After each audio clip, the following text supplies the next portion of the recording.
Mungsat ora pantes kowe urip ing alam padang. Nek ora lega rasane atiku nek ora males lara wirang, gerahe Ndara Abimanyu ning mapan ning tengahing alas. Aja ngawu gawar-ngawur, ngawur wae. Agana dewa kowe mateni cah cilik kowe. Setan kabeh. Gugup ya gugup nek ra ya ora terus rumangsane ndasku ki watu apa ya? Kanggo pancatan wong pirang-pirang. Kok Pak Bos. Nah, ae.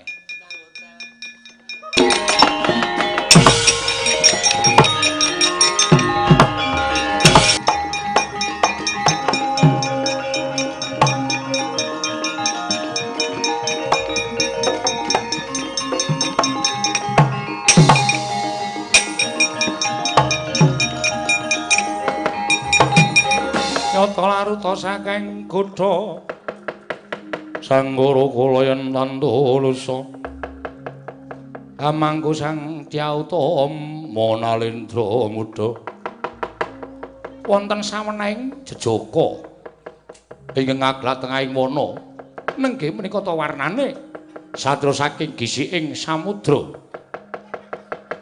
atmajaning Dewi Anggana warik nenggih Bambang Anggana Dewa ingkang mijil saking gisiking samudra nalika semanten angenam-nam penggalih mapan wonten tengahing wana mulat praptaning Sang Sumitra ndotong-dotong punang jabang bayi.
Langit kelap-kelap katon lir kincanging risang mawe gandrung sabaran kadulu wukir moyak mayik saking Dyas Baliwur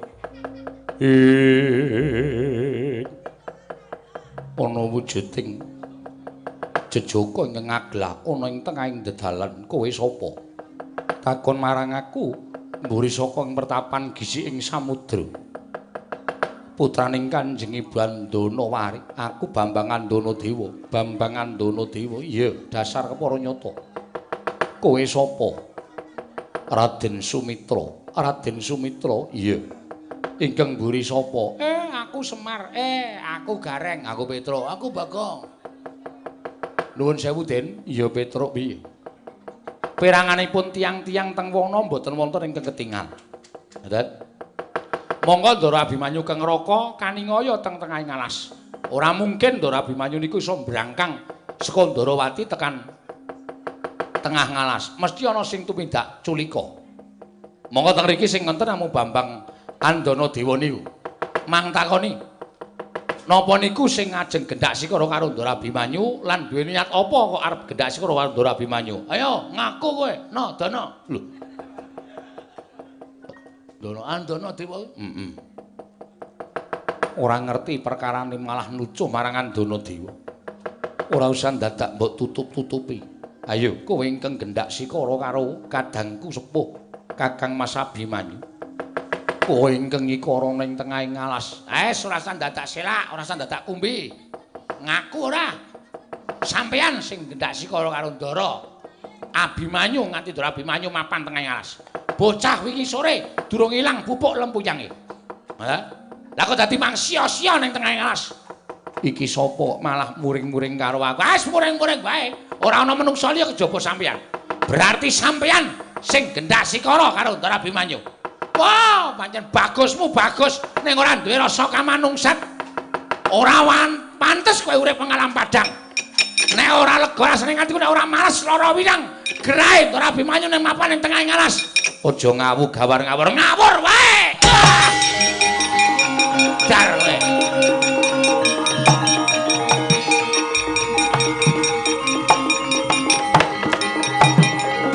Ben sisan wae pokoke anggere ana wong ketok tak salahke. Omonganku ya, Tru. Ha iya. Ndur Abimanyu nganti nangis.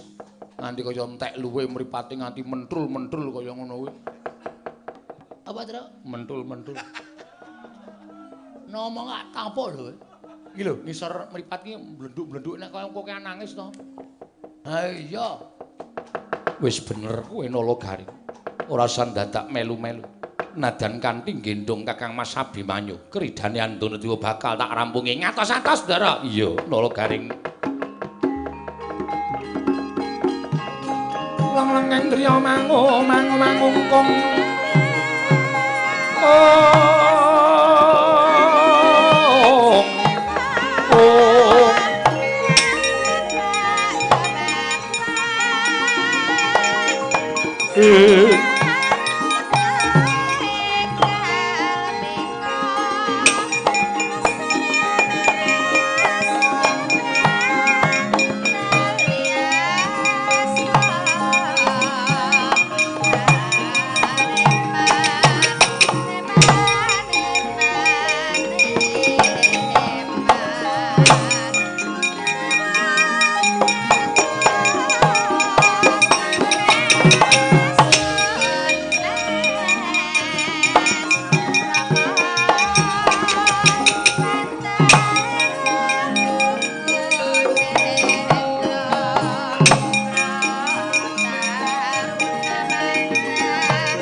Ngasake kaprawiran nadyan lagi sedhe lho wae aku wis bisa mbobot marang kadigdayanmu lan kasektenmu nyata satria pinunjuling apa-apa mrunjuling akerep nanging apa kira-kira kowe kuat nadhahi jemparing Andanadewa linepasake saka Gandhewa tumancep ana ing dadamu ora sirna margalayu judundang Raden Andanadewa Raden Sumitra.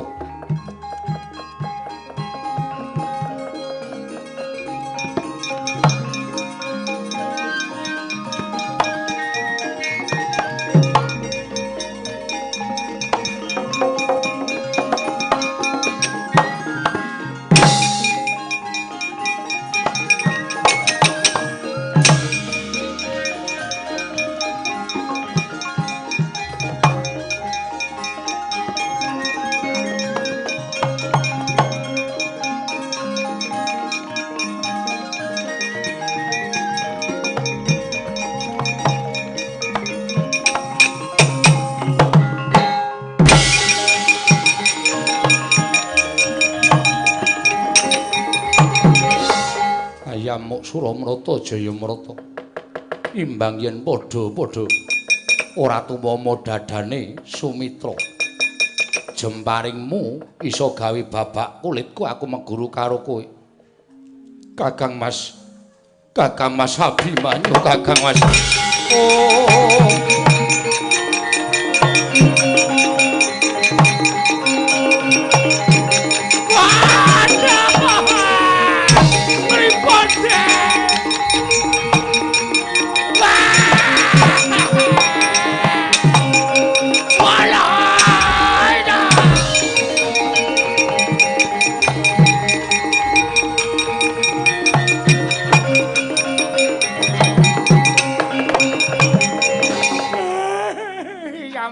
Mboten nglenggana sampeyan dilepasi panah ora apa-apa. Lha kok jebul panah temancep nang gigire Ndara Abimanyu. Ludira sumembur kados mekaten.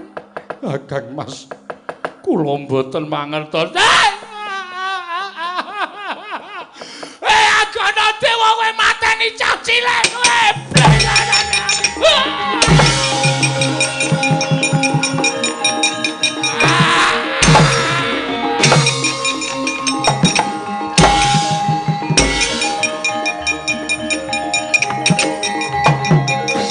Tak dongake ora slamet nang dalan.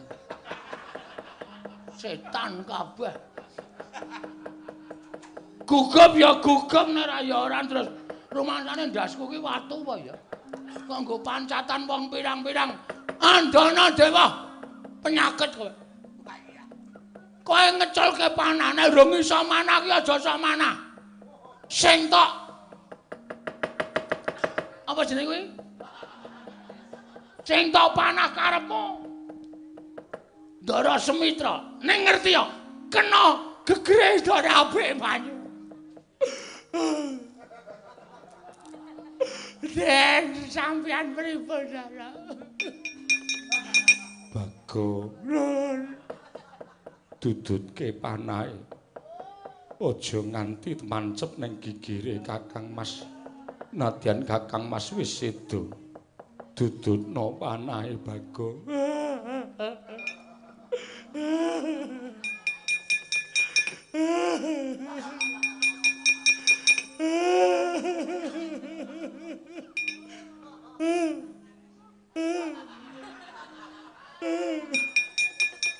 Nek dudut gek dut ngono. Aja dintul-entul ndak Kakang Mas malah kloso lara.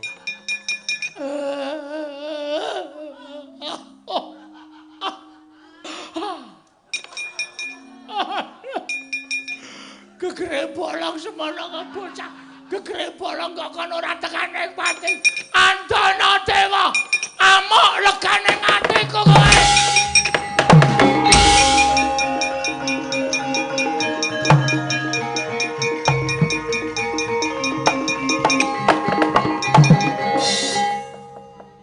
Kang Mas, kula ngertos bilih sedaya lampan menika tartemtu kula badhe nepataken dening pepundhen.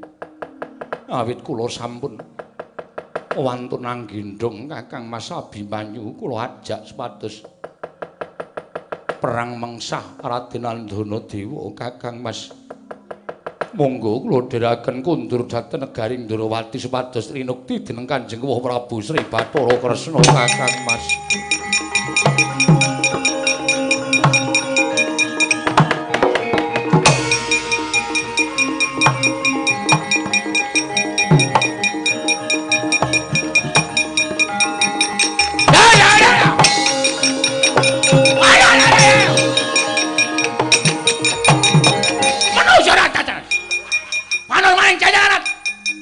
Iki sapa? Bature Ndara Sumitra. Nek iso manah ya aja manah. Ngerti ora kowe manah kena sapa nyuk? Sing tak tibani Raden Sumitra. Wah! Mudier. Setan. Panahmu ora kena Ndara Sumitra. Ning kena Ndara Abimanyu. Salahe bocah wingi sore digendhong dijak perang.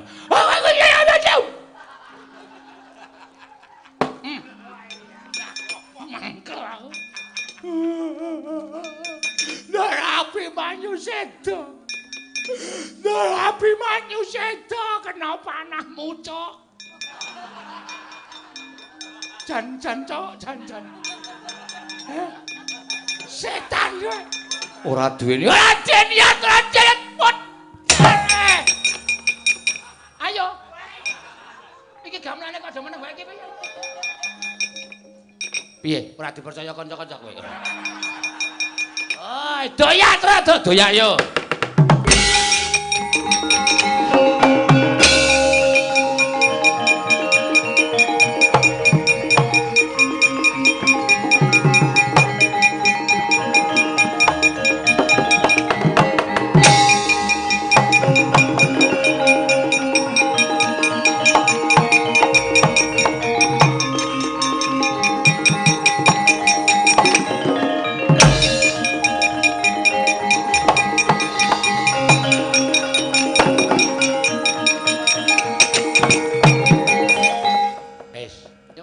Lah piye?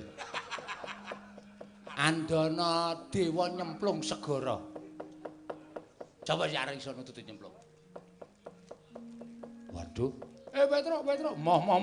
Antil. Aku ora iso renang kok. Gareng. Biasane ora adus ning kali to. Nganggo bane. Oh. Ora iso lanangi.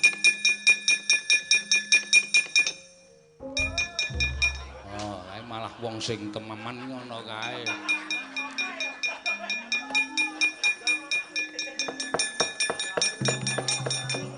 Kok minggir neh, Gong? Glagepene aku. Lah senengane kowe iki aneh-aneh kok. Konjur maklung ora. Petruk. Gareng Bagong ora ngrampungi perkara.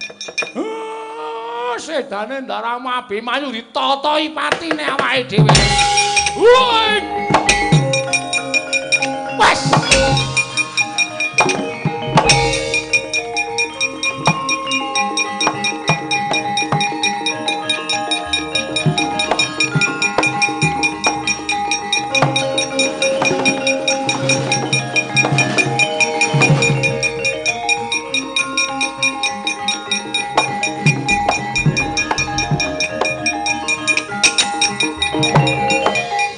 Kene ya cethek ndasmu kowe.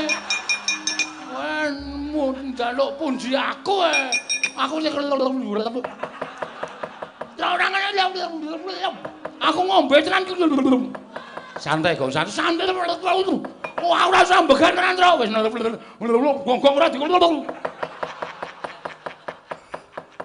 Ora diklekarke Gong.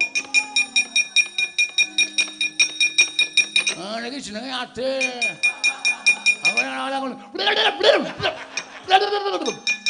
Aku rasa mbegan to ya goleki Semar yo.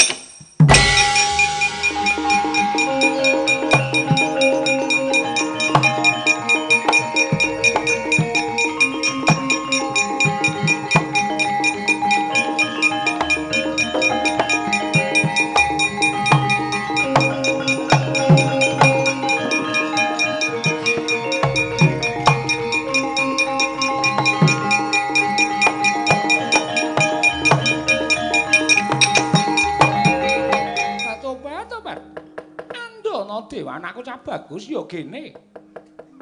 Sawetawis kula tuwi dhateng dedharetan. Nanging jebul pinanggihipun kepanggih rubeda Kanjeng Ibu. Tobat. Ana rubeda apa? Kula dipun westani mejahi dhateng lare. Tumunten kula perang kaliyan kadangipun lare menika. Kula nglepasaken jemparing boten kenging dadanipun. Kadangipun lari menika nanging kenging lari menika satemah pejah. Sedaya ingkang momong lari menika sami ngoyak dhateng kula. Tobat. Apa kira-kira sing padha ngoyak kowe wani mancing dalaking samudra? Nyatanipun sami wantun. Tobat. Anakku nggir kono semingkira mengko bapakmu sing bakal ngayomi marang kowe.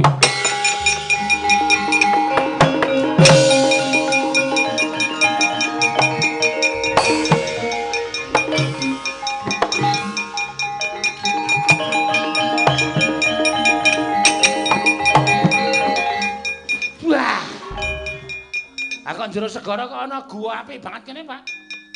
Lho. Tru. Gek rene. Lho. Bos. Nah, ae.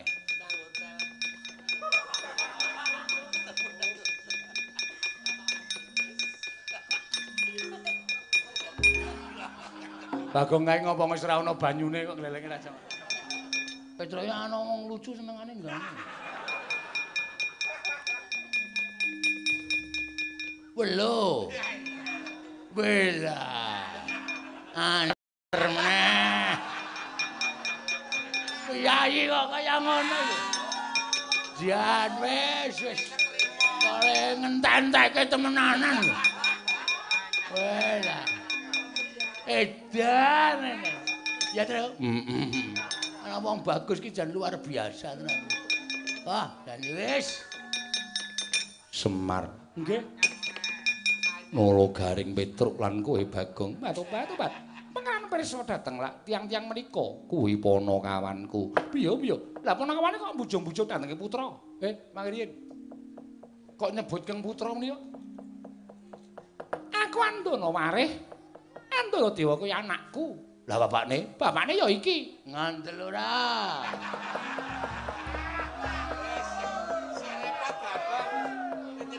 Jan. Nang ana trit nang kene trit. Telotak.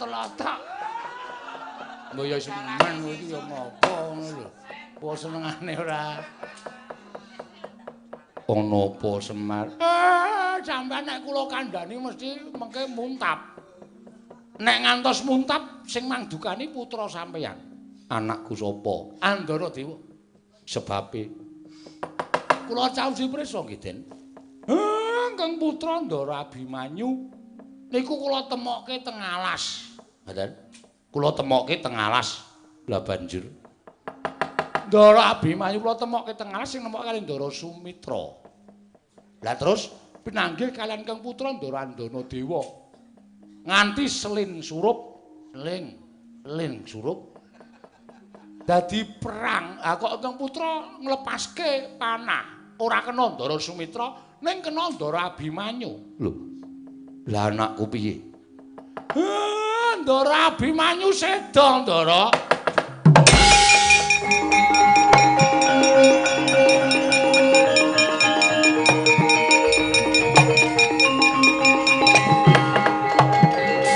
Andana Warih, wonten paring adhaku. Bab iki ora kena disangga entheng. Mesti ana lakon ingkang tumiba kelawan Majaku Abimanyu. Manjinga kalpika. Mengko mangsa kala ingkang wis tak temtokake, sira lan anak-anakmu bakal tak tepungake marang para Pandhawa Andana Warih.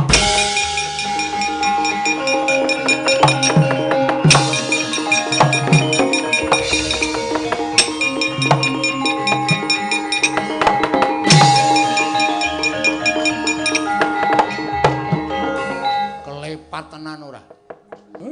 Anake sing ditresnani tak laporke tekaning pati. Andana Warih, kowe manjinga. Kalpika karo anakmu mengko mangsa kala tak tepungke karo kulawargaku. Enggak aku nek ditepungke aku ora setuju. Ya iya. Maksude piye maksude? Maksude ngene lho, Ndra.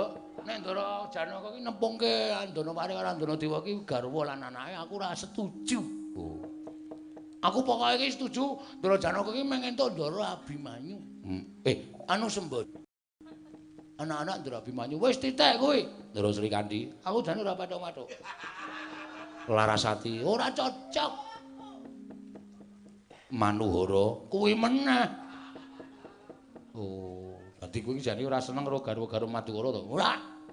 Asli. Ayo do mangkat. Mangkane ndi?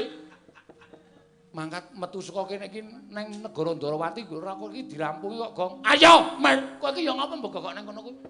Ngenteni kowe. Apa kene siap mangkat dadak dinteni ngapa?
enjang ganjing langit kelap-lapaton lirgin sanging risang mawe gandrung tara nggih pun kakang ngaturake panuwun ingkang tanpa pepindhan dene Si Adi wis rawuh ana ing negara Ndarawati ya merga saka mangiraku Sembadra ingkang kaboyong dening Kaka Prabu Baladewa iki mau Gatotkaca wis matur Purwamadya wusanane samendhang ora ning ngarempit ya mung Si Adi ingkang tak aturi supaya sowan ana ing negara Ndarawati jejaga mbok menawa ana payo katemping samirana Kresna kakangku. Oh, kula ingkang sowan wa. Oh.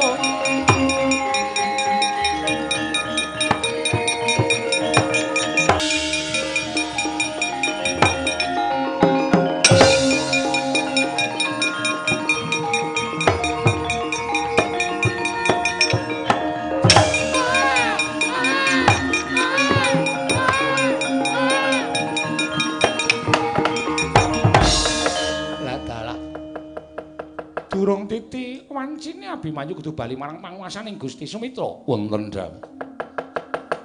Kakangmu iki mongen yen lagi ngelak mongko ibune lagi ora ana. Coba to jajal omben ana banyu sendang kae supaya ora katon salit si Abimanyu. Ngestaken dawuh. Wow.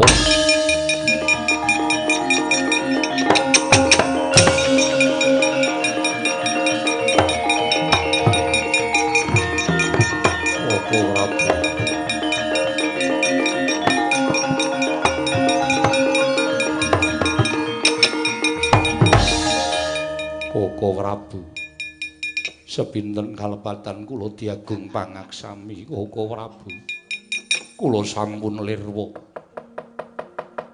kacariyos Kakang Semar sumusul dhateng kula matur bilih Abimanyu pejah iya Koko Prabu tok tangisana wis ora ana gunane wong Abimanyu wis tekaning pati ngibarate luhmu nganti dadi getih ora bakal iso urip meneh menapa mboten saged dipun ungkuli Sekar Wijaya Kesuma tak ungkuli bola-bali ora urip iki kunarpane dirukti dening Sumitra Janaka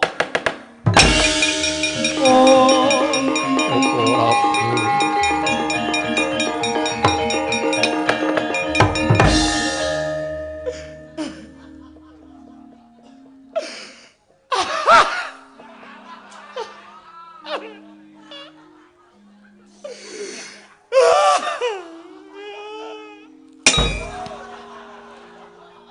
Ngapa to kowe iki ngapa ya? Kowe iki ngapa kowe iki? Wong sedhek kok dituthuk. Ndara Kresna paring dawuh nek wis diungguli kembang bola-bali ora urip.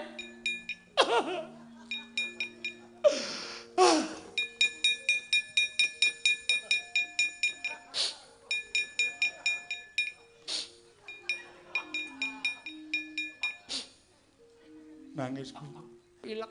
Oh. Saya kira nek nangis bul pilek. Koko Prabu.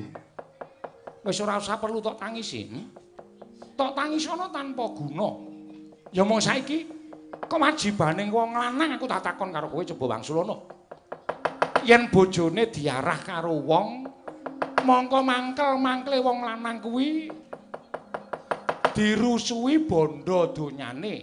Yen dirusui bondo donyane ora nesu, dirusui bojone. Yen dirusui bojone ora nesu, dirusui anake utawa anake dipiloro. Kuwi mesti tekaning pati utawa mesti bakal nesu. Nggih. Lah kowe iki coba anakmu dipateni, mongko bojomu digawa karo Kaka Prabu Mandura. Jarine Gatotkaca ngener ning negara Ngastina. Kowe ora mobah, ora mosik, janjane kowe tak takon karo kowe. Kowe iki tresna ora karo Sembadra?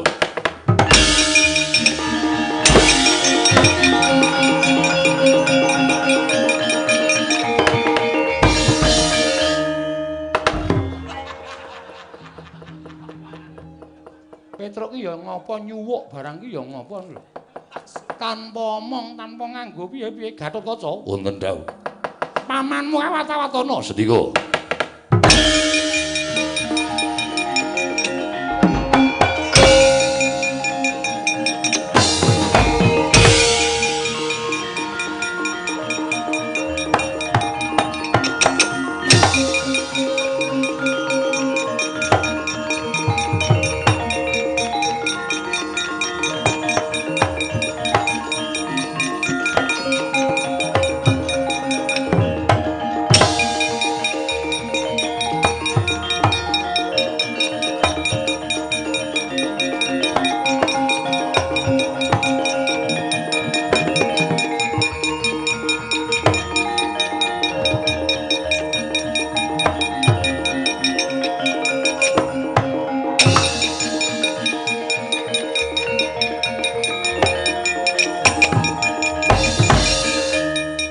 Ing Astina Maha Prabu Duryudana nalona ngandika aduh harining Sunwerkudara Mbadra ana dawuh napa sinuwun aku ngaturake panuwun ingkang tanpa pepindhan dene panjalukku lawan Koko Prabu Baladewa dipinangkani ora ketang sedhela tak suwun lerma ning negara Ngastina supaya mimbuhi marang kekuataning wong Ngastina sarta ngempel kanugrahan ingkang wis digawa dening Atmajamu.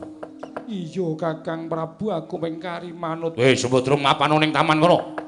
Ora ketang sedhela lenggah ning kene kok tak boyo ning Mandura. Kakang Baladewa aku manut Kakang.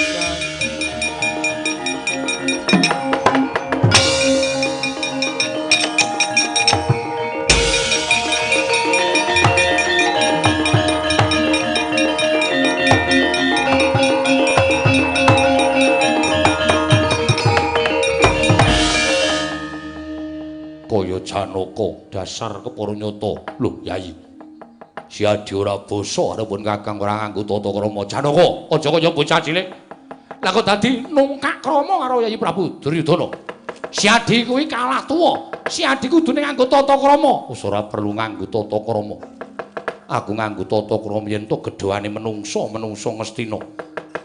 Apa tumon ing atase Nalindra Gung Binathara, Ratu Ngastina, Ratu Mandura. Mentala misahke katresnane adine dhewe. Rawe-rawe rantas malang-malang bakal tak udung sapa ora menehke bojoku. Ayo sapa sing kepengin tanding karo Janaka? Adalah. Wah, adalah.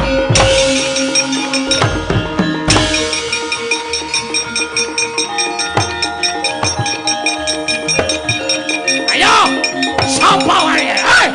Jaket Dewa Batara. Raeneng sing wani, nggih Den nggih. Iya. Padake apa? Ming disumbari rondaraku. Ayo, sapa sing rumangsa lanang tanding karo Janaka? Klepat. Prabu Baladewa sing duwe masalah iki kok melayu sipat kuping. Petra, Nun. Sembadra menyang endi bendaramu? Kula ceke. Teng taman negara Ngastina. Ning taman. Nggih. Pripun? Bendaramu aturana tindak mrene. Semeng mriku pripun? Aja. Kok aja? Mengko ndak tempuk. Oh iya, Ding. Sadar aku lagian. Ndara, apa Petra? Mboten sang mlebet taman. Lah piye? Disusul garwane? Aku wis randhe bojo. Lah Ndara Janaka anake cilik malah ditinggal lunga. Tanggung jawabe wong lanang kepiye? Nggih. Lah iya. Tiwas duwe bojo bagus ning gerus ning ati. Nggih, nek dipikir ya ngoten niku. Iya. Wong duwe bojo elek ning tresna karo wong wadon ki malah nglelemu awak. Oh nggih. Kula niku karo bojoku ora tau kok kula niku sia-sia. Tresna banget. Upama lho niki. Upama lho niki mung crita ta mbane wong ra omong gitu. Iya. Mun sampean niku kali kula niku wah. Ndara Abimanyu niku sampean niku ora perlu gendong, ora perlu meneng-neng, ora perlu ngateni popok. Kula sing ngateni popok kula sing gendong. Kabeh pekerjaan rumah kula sing ngrampungke. Lah ya ngono kuwi bojo sing tak karepake. Nggih. Mangane bagus ning gerus. Iya. Ning Ndara Janaka niku tresna sampean karo sampean niku tresna banget Ndara Janaka asli. Nika bojo sing sing tresna karo wong wadon. Kuwi mau omongan apa, Petru? Boten omong napa-napa. Padake aku ora krungu.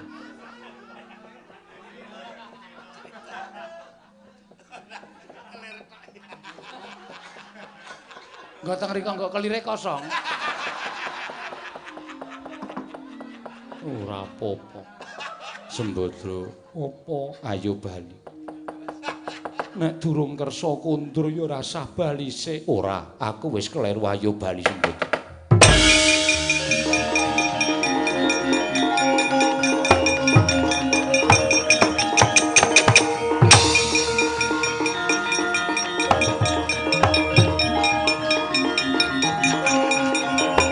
Rasida.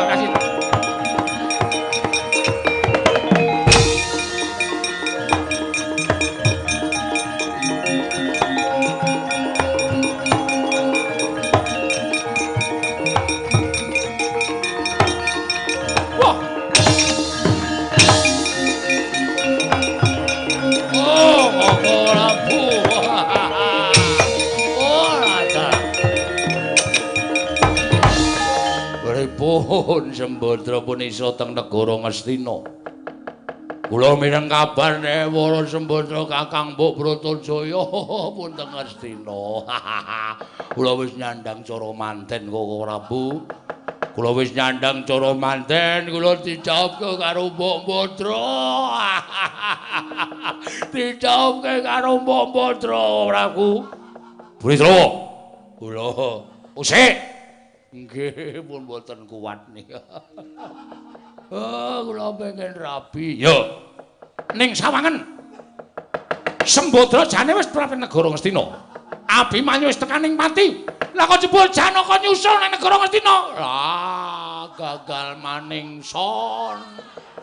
Gagal maning son. Ora buktasaken ngrebataken Wara Sembadra, kula kepengin jawab karo swara. Hei, Janaka! Janaka adikku mbok gawe endi Janaka?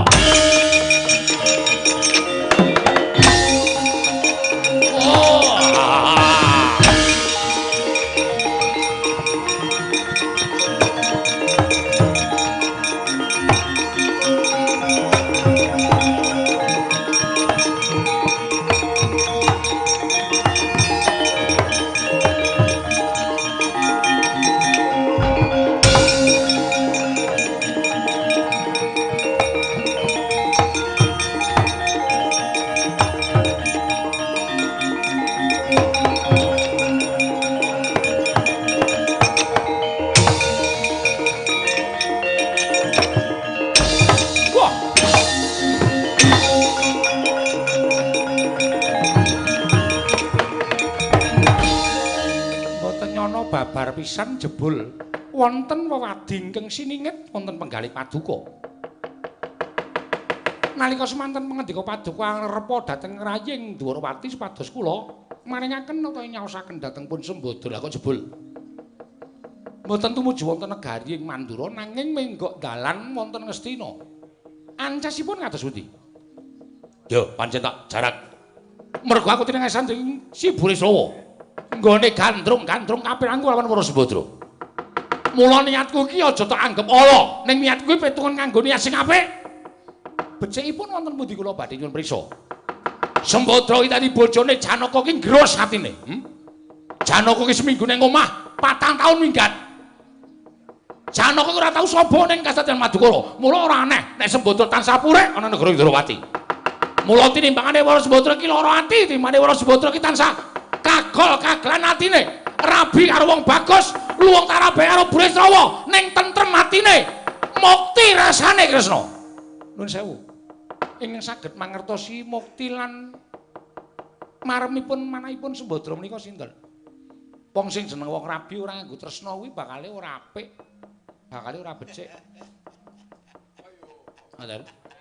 Kula mboten narimakaken menawi jenengipun Kanjeng Prabu meksa dhateng lampar menika. Menawi lampar menika panjenengan meksa supados dhawuhaken Sembadra lan Bratrawa menika mangke kriwikan dadi grojokan geguyon dadi tangisan. Ya men, kowe. Gati. Wong liwat, bengok-bengok.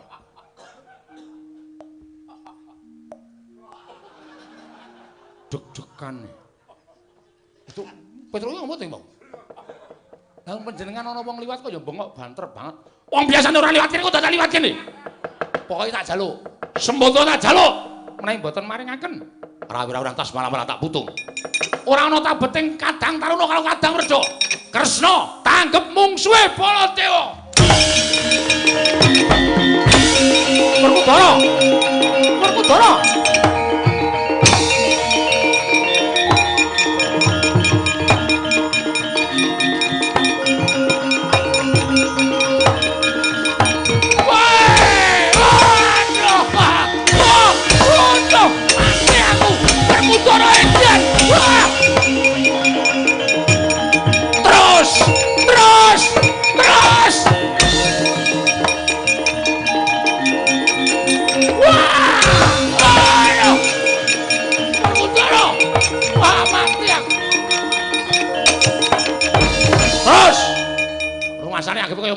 Pade.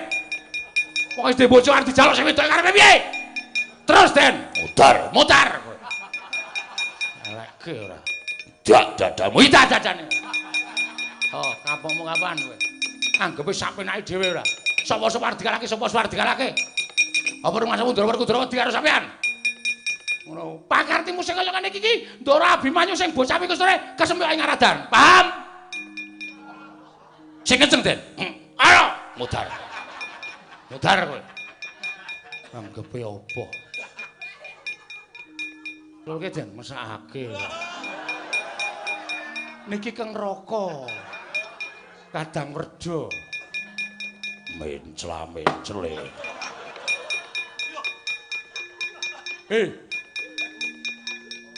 Ana adine.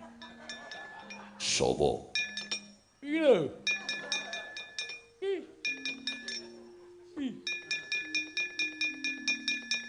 Mundur. Dara. Apa? Diluari. Ayo ora sampekan aku.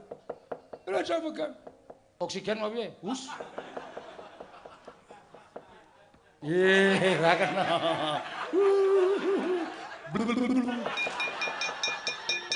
Asu apa itu? Werkudara diculke.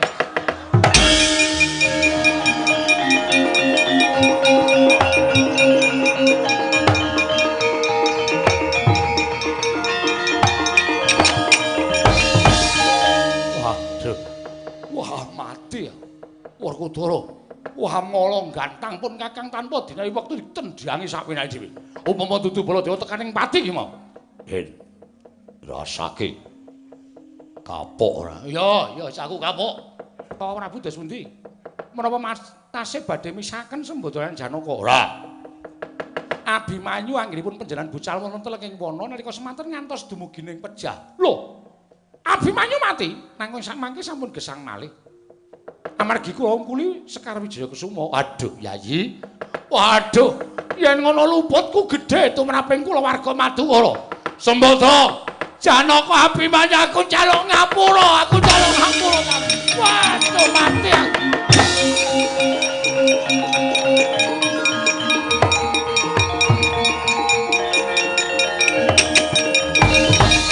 Wedan, lho. Kaya menapa? Lawange ditutup karo Petro.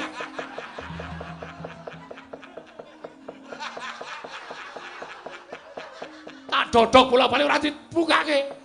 Petro iku gerbang negara kaya dinep iki lho. Petro. Nun. Iki dibuka regole iki tak keplak sirahmu kowe.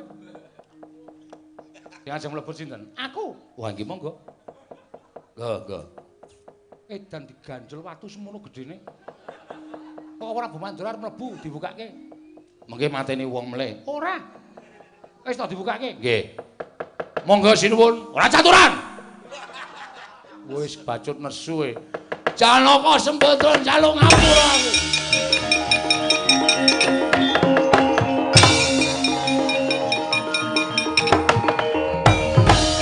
Dara, yo ngestoke dawuh. Burisrawa ora gelem bali sak Korawamu tak gawe sungsang bawana balik.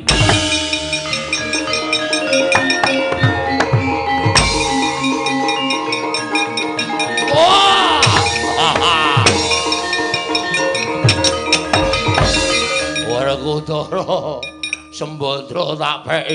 Sembadra tak peki cah bagus.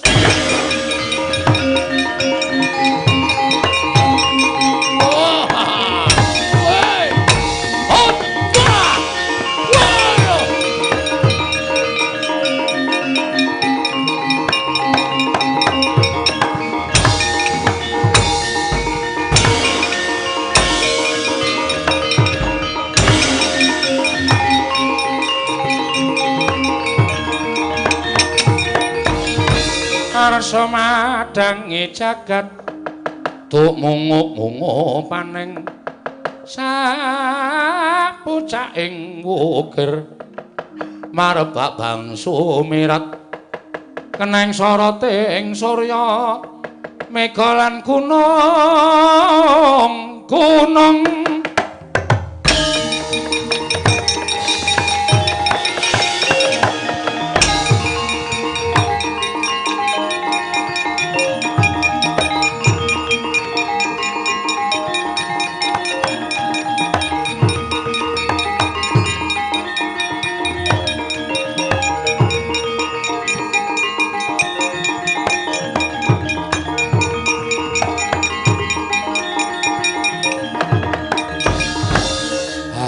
Alhamdulillah. Pun paripurna purwa madya wusana. Mboten wonten alangan sedaya. Lancar rancak ngantos paripurna nggih Den. Ya. Lampaning ringgit purwa menika sayekti minarya Karca Benggala ingkang sae monggo. Sageta kinarya sangu anggenipun napaki jantraning gesang ingkang awon dipun bucal ingkang tebih. Ya Semar. Sura Sudra Jane ingkang ret suwah brasta kaping olah Darmastuti rahing samya makarya rayung samya pinanggih. Kula sarencang gedonga muga-muga laring dipun supitaken sageta dados laring ingkang soleh lan tansah saged mikul dhuwur mendhem jero dhateng tiyang sepuh Ndara.